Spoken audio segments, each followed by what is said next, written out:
आज अभी हमारे करोल बाग से दुष्यंत गौतम जी आज नॉमिनेशन फाइल कर रहे हैं और सबसे पहले गुरु रविदास जी महाराज के चरणों में मैं शीश नवाने के लिए यहाँ पर आया हूँ।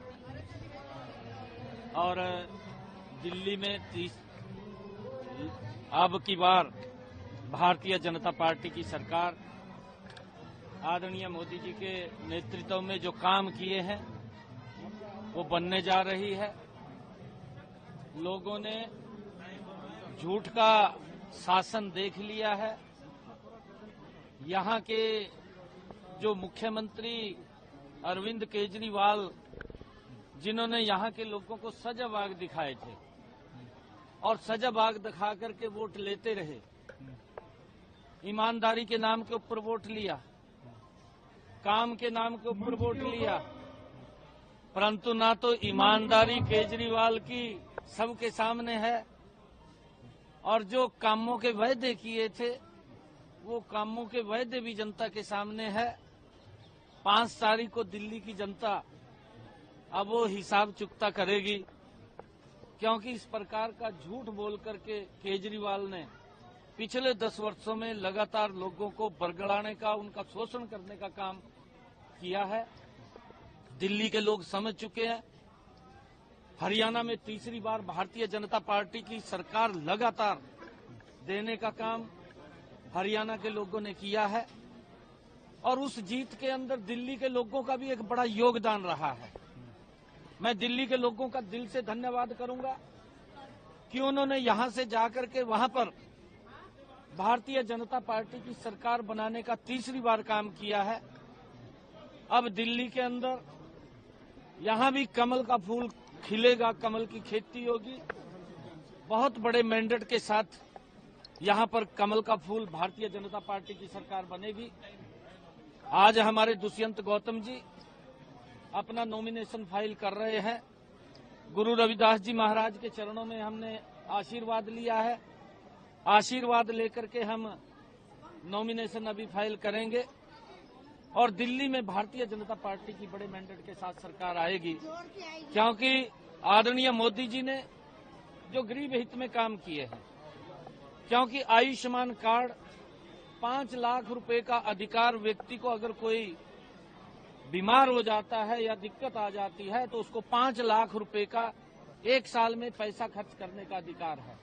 परंतु दिल्ली की जनता तो उससे पीछे है, उसको तो लाभ नहीं मिल रहा, क्योंकि यहाँ पर जो सरकार चल रही है वो लोगों के हित को नहीं, वो अपने हित को ज्यादा ध्यान में रख रही है।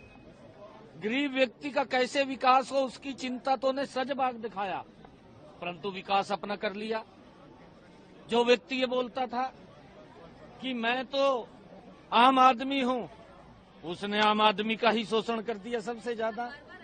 और जो ये बात बोल रहा था कि मैं तो साधारण आदमी हूं, कोई मकान नहीं लूंगा, मैं गाड़ी नहीं लूंगा, कोई बंगला नहीं लूंगा, सबसे ज्यादा पैसा उसने गरीब व्यक्ति के मकान तो क्या दुरुस्त करने थे, उसको तो क्या कोई छत प्रोवाइड करानी थी, अपनी ही छत बनाकर बैठ गया, अपना ही मकान बनाकर बैठ गया। ये इस प्रकार का लोग देख रहे हैं और लोग अब उसको सबक सिखाने वाले हैं, क्योंकि जिस व्यक्ति ने ये कहा था कि मैं स्वच्छ पानी दूंगा, इसके 3 वायदे थे, सबसे बड़े वायदे थे कि मैं गंगा को स्वच्छ करूंगा, यमुना को स्वच्छ करूंगा और मैं हर घर के अंदर नल दूंगा और स्वच्छ जल दूंगा। ये 10 साल पहले बोलता था, कहा चाहे ओखला का पानी पी लो, यही बात बोलता था। ये हम नहीं बोलते थे, केजरीवाल बोलता था। और उसने ये कहा था कि यहाँ की सड़कें ऐसी बना दूंगा जैसी यूरोप की सड़कें हैं। भाई अब तक तेरी आंखें नहीं खुली क्या? 10 साल हो गए तेरे को। 10 साल में तो लोग 5 साल वास्ता चुनते हैं, तेरे को तो 10 साल का समय दे दिया। ना तो किसी को स्वच्छ पानी मिल रहा और गंदा पानी देने का काम कर रहा। यमुना की क्या हालात है वो भी आपके सामने, सड़कों की क्या हालात है जी। इसने पीछे भी वायदे किए थे, क्या वो वायदे पूरे कर दिए इसने? वो पूछने की बात अब दिल्ली की जनता पूछ रही है। और दिल्ली की जनता ये भी जानना चाह रही है कि ये झूठ अब लंबा नहीं चलेगा, ये सजबाग लंबे नहीं चलेंगे। अब तो दिल्ली की जनता निर्णय करने वाली है, साफ चुकता करने वाली है। अब इसने तो अपना घर वो शीश महल बना लिया, अब तो शीश महल में बैठाने वाली है इसको, इसका साफ करने वाली है।